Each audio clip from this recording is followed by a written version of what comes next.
আল্লাহ তুমি নাকি মৃতকে জীবিত করো, কেমন করে করো একটু দেখাও তো। আল্লাহ বলে, ইব্রাহিম এটা কেমন কথা? আওয়ালাম তুমিন, তুমি নবী মানুষ কি প্রশ্ন করলা, তোমার বিশ্বাস হয় না? আওয়ালাম তুমিন, বিশ্বাস হয় না? তুমি তো নবী, জানো নবী নও, তুমি খলিল, তোমার বিশ্বাস হয় না? এটা কেমন প্রশ্ন? সাইয়েদনা ইব্রাহিম বললেন, বালা বিশ্বাস হয়, ওয়ালাকিন লিয়াতমাইন্না কলবি, কিন্তু দেখলে ভাল লাগবে। আল্লাহ কেমন করে মৃতরে জীবিত করো তুমি দেখাও। আল্লাহ বললেন, 4টা পাখিরে টুকরা টুকরা করো, জবাই করো, টুকরা টুকরা করো, পায়ের সাথে মাথা মিশাও, মাথার সাথে কলিজা মিশাও, টুকরা টুকরা করে ওই পাহাড়ের মধ্যে ছিটিয়ে দিয়ে আস। এরপরে এই পাশে এসে সুম্মা দুহুন্না ইয়াতিনাকা সায়া, আমার নামে পাখিগুলারে ডাক দাও। উনি এই পাশে এসে আল্লাহর নামে টুকরো টুকরো করে ছিটিয়ে দিয়ে আসা পাখিগুলোর ডাক দিতে দেরি, মুহূর্তে পায়ের সাথে মাথা, মাথার সাথে বডি লেগে জীবিত হয়ে পাখিগুলো দৌড়ে সাইয়েদনা ইব্রাহিমের কাছে চলে এসেছে। আল্লাহ তাআলা একজন প্রসিদ্ধ নবীর ব্যাপারে কিছু তথ্য দিয়েছেন, এই তথ্যগুলো আজকে আমরা শুনবো ইনশাআল্লাহ। পড়েন। রব্বুল আলামিন বলেন, ওয়াইয বিতালা ইব্রাহিমা রাব্বুহু বিকালিমাতিন ফাতাম্মাহুন্না ক্বালা ইন্নী জাইলুকা লিন-নাসি ইমামা। সুবহানাল্লাহ পড়েন। যেই নবীর ব্যাপারে আল্লাহ তথ্য দিলেন ওই নবীর নাম ইব্রাহিম আলাইহিস সালাম। সবাই বলেন কি নাম? চিল্লায় বলেন কি নাম? আল্লাহ বলেন, নবী স্মরণ করুন সেই সময়ের কথা যখন আমি আমার খলিল ইব্রাহিমকে অনেকগুলো বিষয়ে পরীক্ষা করেছিলাম, আর আমার খলিল ইব্রাহিম প্রতিটা পরীক্ষায় গোল্ডেন এ প্লাস পেয়েছে।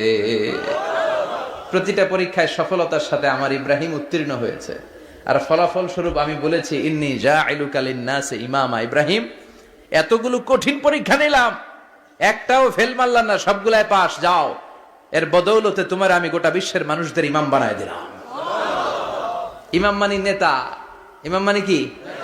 নেতা। নেতা হওয়া এত সহজ না।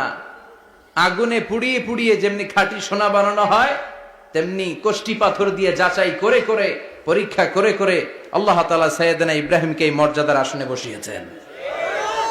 আল্লাহ বলে, অনেকগুলো পরীক্ষা আমি নিয়েছি সাইয়েদনা ইব্রাহিমকে।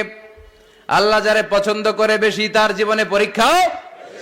বিশ্বনবী বলেন, আসাদ্দুন নাসি বালাআন আল আম্বিয়া। এই দুনিয়ার বুকে সবচাইতে বেশি পরীক্ষা নেয় আল্লাহ নবীদের। সুম্মাল আমসাল ফাল আমসাল, তারপরে সিদ্দিকিনদের, তারপরে শুহাদাদের, তারপরে সালিহিনদের। ইবতালার রাজুলু আলা হাসাবি দীনিহি, যেই ব্যক্তির দিনদারি বেশি তার জীবনে পরীক্ষাও। বিশ্বনবীর আল্লাহ সান্ত্বনা দিচ্ছেন, নবী ওরা আপনারে গণক বলে, ওরা আপনারে জাদুকর বলে, ওরা আপনারে কবি বলে, ওরা আপনারে পাগল বলে, কিন্তু আপনি হতাশ হবেন না। একটার পর একটা পরীক্ষা আপনার উপর চেপে বসেছে, এগুলো দেখে ভয় পাওয়ার কোনো কারণ নাই, কারণ মুমিন ভয় পায় না। চিল্লায় এখন ঠিক কিনা? ও নবী, আপনি বিচলিত হবেন না, হতাশ হবেন না। আপনার আগে যেই নবীরা ছিল তাদের জীবনেও পরীক্ষা ছিল কি ছিল না? আমি আমার খলিল ইব্রাহিমকে অনেকগুলো পরীক্ষা নিয়েছি, প্রতিটা পরীক্ষায় সাইয়েদনা ইব্রাহিম পাশ করেছে। বিশ্বনবীকে আল্লাহ সান্ত্বনা দিচ্ছেন। সুবহানাল্লাহ পড়ে। বিশ্বনবী হতাশ হবেন না। ডোন্ট বি স্যাড, লা তাহজান, নেভার লুজ হোপ। ও নবী, আশা হারাবেন না। আপনার উপর যেমন পরীক্ষা আছে, সাইয়েদনা ইব্রাহিমের উপরও পরীক্ষা ছিল। সবার উপর আমি পরীক্ষা নেই। আপনারে ওরা কবি বলে গালি দেয়, গণক বলে গালি দেয়, জাদুকর বলে গালি দেয়, পাগল বলে গালি দেয়। যুগের ব্যবধানে এই গালিগুলো আছে, কিন্তু নামগুলো চেঞ্জ হয়েছে। চিল্লায় এখন ঠিক কিনা?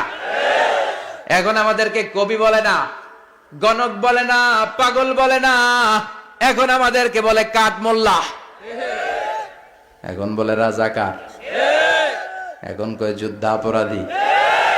গালি আছে না নাই? গালির ভার্সন চেঞ্জ হয়, ট্যাগ লাগানোর সিস্টেম চেঞ্জ হয়, কিন্তু ট্যাগ আছে না নাই? আল্লাহ নবীর সান্ত্বনা দিয়ে বলে, নবী ভয় পাবেন না, চিন্তিত হবেন না। আপনার যেমনি পরীক্ষা আমি নিচ্ছি, সাইয়েদনা ইব্রাহিমের আমি পরীক্ষা নিয়েছি। আর প্রতিটা পরীক্ষায় আমার Ibrahim Khalil golden A plus, first class first, global award পেয়েছে।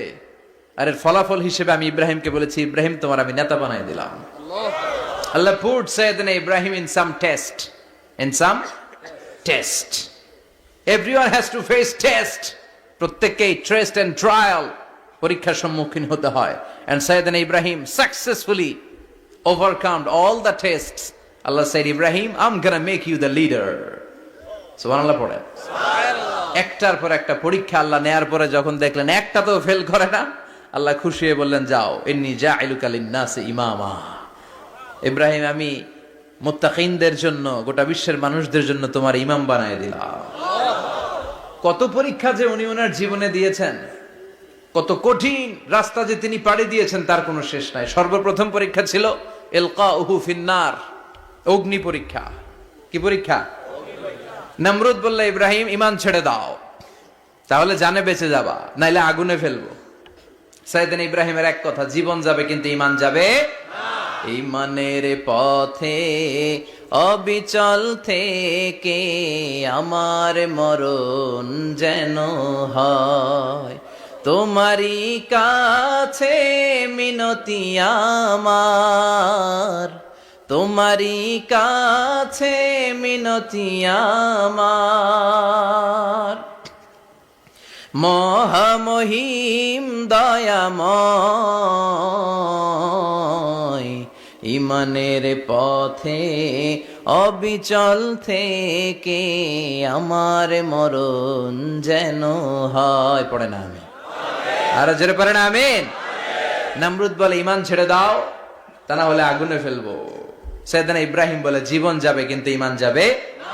তার মানে আগুনের পরীক্ষায় পাস। চিল্লায় বলেন, আগুনের পরীক্ষায় পরীক্ষা নাম্বার 2।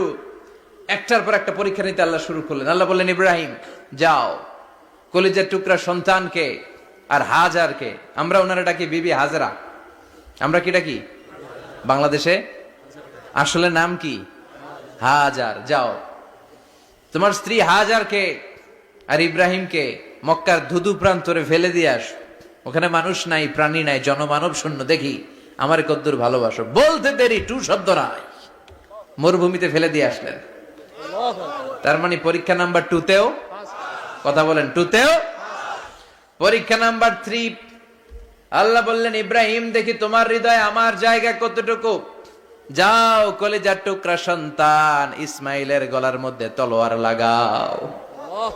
সাইয়েদনা ইব্রাহিম বিয়ে করার পর থেকে আল্লাহর কাছে চাইতে চাইতে শেষ, মাগা সন্তান হয় না। ওনার প্রথম সন্তানটা হয়েছিল সাইয়েদনা ইসমাইল যখন জন্মগ্রহণ করেছে, ইব্রাহিমের বয়স ছিল 86 বছর।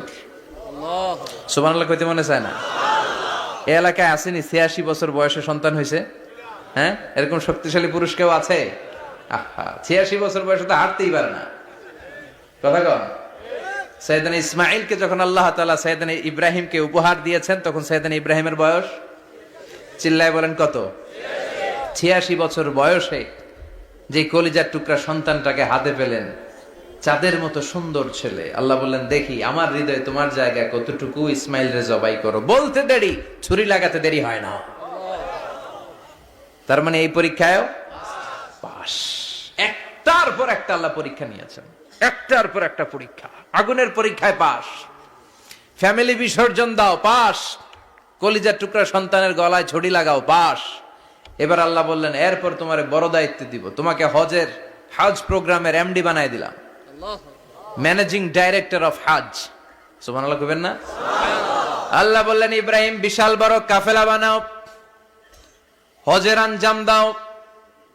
সাইয়েদনা ইব্রাহিম বললেন, আল্লাহ দুদুমরু প্রান্তর, জনমানব শূন্য, মানুষ নাই, পাখি নাই, কেউ নাই, কিভাবে আমি হজের আঞ্জাম দেব? আল্লাহ বললেন, ইব্রাহিম হজ প্রোগ্রামের ম্যানেজারগিরি করতে চাইলে 3টা পেশা তোমাকে বেছে নিতে হবে। কয়টা? এই 3টা পেশা এর সমন্বয়ে তুমি হজের প্রোগ্রামের আঞ্জাম দিতে পারবে। পেশা নাম্বার 1, তোমার রাজমিস্ত্রির কাজ করতে হবে। পেশা নাম্বার 2, তোমার ঝাড়ুদারগিরির কাজ করতে হবে।